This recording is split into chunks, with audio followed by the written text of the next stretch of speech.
This is Susan Kibler. I'm at the Lviv train station. I'm in the waiting room. And there's a cafe, as you can see.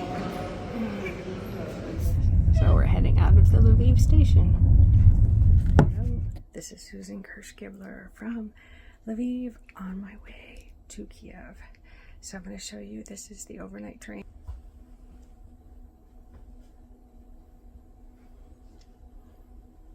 This is the end of the, I have a little washing cabinet.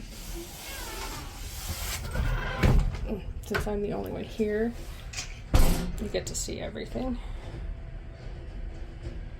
I got on early just so you could get the big tour.